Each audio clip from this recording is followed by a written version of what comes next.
Neka, you have used us for so long now, and for that reason, you must pay the price that comes with it.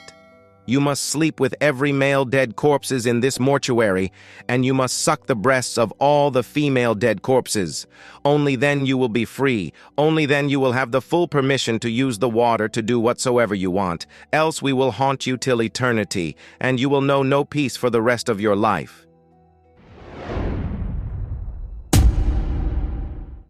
After some days, Neka made her way to the mortuary again. This time, she had made up her mind to pay the price it takes for her to be free from being haunted by the spirits she had angered.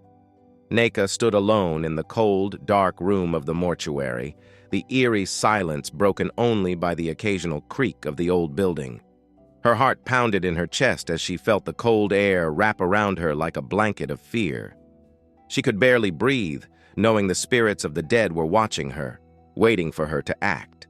The mortuary smelled of decay, the same scent Neka had grown used to over the years as she came here every morning. But tonight it was different.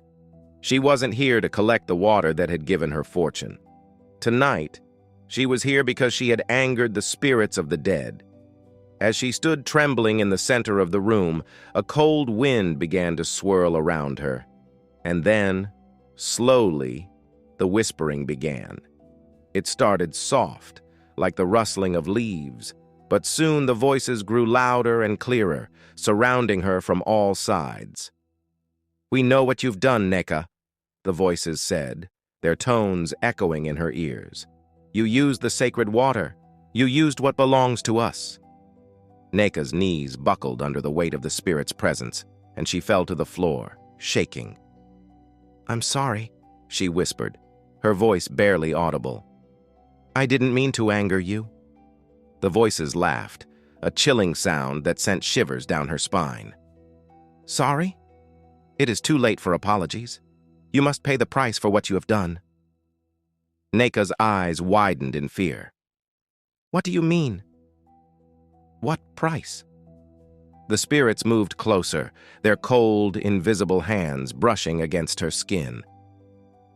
"If you want to be free from us, you must do as we say. Only then will we leave you in peace."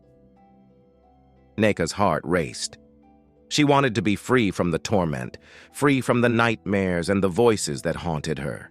She had to do whatever it took to make them go away. "What must I do?" she asked, her voice trembling. The spirits' whispers became a chorus, filling the room with their demands. "You must sleep with all the male corpses in this mortuary and suck the breasts of all the female corpses. Only then will we release you. Only then will you be free to take the water without consequence." Neka recoiled in horror. The thought of such an act was too much to bear. "No!" she gasped, shaking her head. I can't do that." "You have no choice," the spirits hissed. "You have already disturbed the balance. Now you must pay." Tears streamed down Neka's face as she realized there was no escape. If she didn't do what they asked, the spirits would never leave her alone. They would haunt her forever. Desperate and broken, Neka nodded. "I will do it," she whispered. Neka's hands shook as she approached the first male corpse lying on the cold steel slab. The body was pale and lifeless, its eyes closed in eternal sleep. She couldn't believe what she was about to do. But the spirits demanded it, and she knew she had no other choice.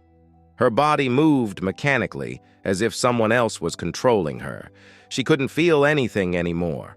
Her mind had shut down, blocking out the horror of what was happening. One by one, she followed the spirit's commands, her soul growing weaker with each terrible act. Hours passed, and Neka's strength began to fade. She had already sucked the breasts of the female corpses, and now, exhausted and broken, she moved to the last male body. Her body was trembling, her soul crushed under the weight of the spirit's demands. As she reached the final corpse, her legs gave out beneath her, and she collapsed to the ground, unconscious. When Neka woke, she was lying on the cold, hard floor of the mortuary. The room was silent now, The spirits gone. But something was wrong. She felt empty, as if a part of her had been taken away. It was then that Chukwudi, the mortuary attendant, walked in. He had come to check on the bodies, as he did every morning, but what he found shocked him to his core.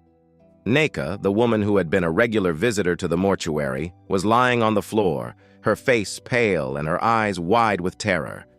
Chukwudi rushed to her side, shaking her gently. "Nneka, Nneka, what happened?"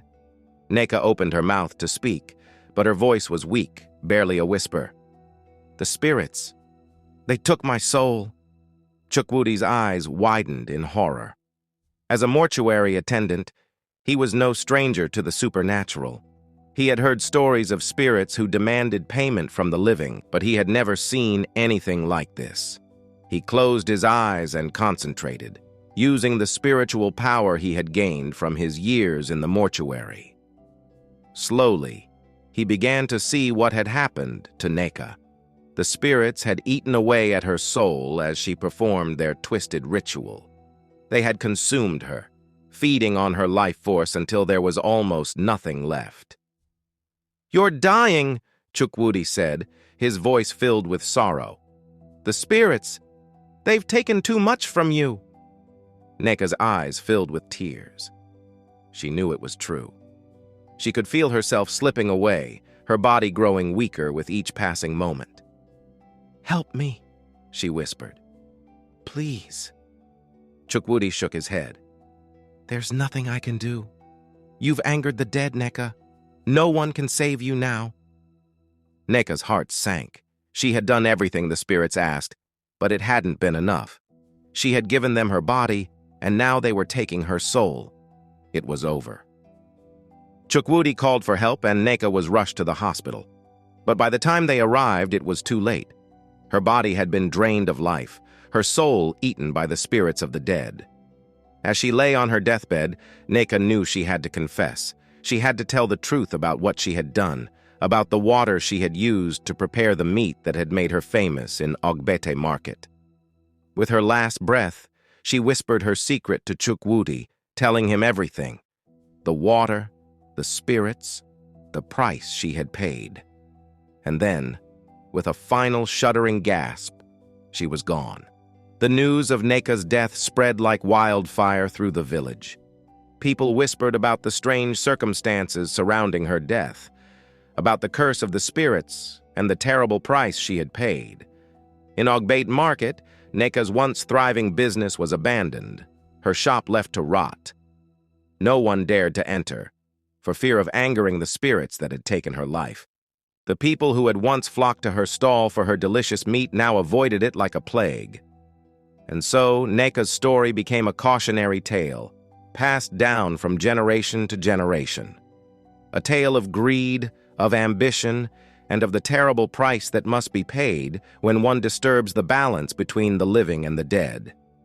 I would love you to share with me one moral lesson you have been able to pick up from this story so far in the comment section. Don't forget to give this video a thumbs up and subscribe to this channel for more stories from the heart of African. Thanks for watching. Subscribe for our next interesting story.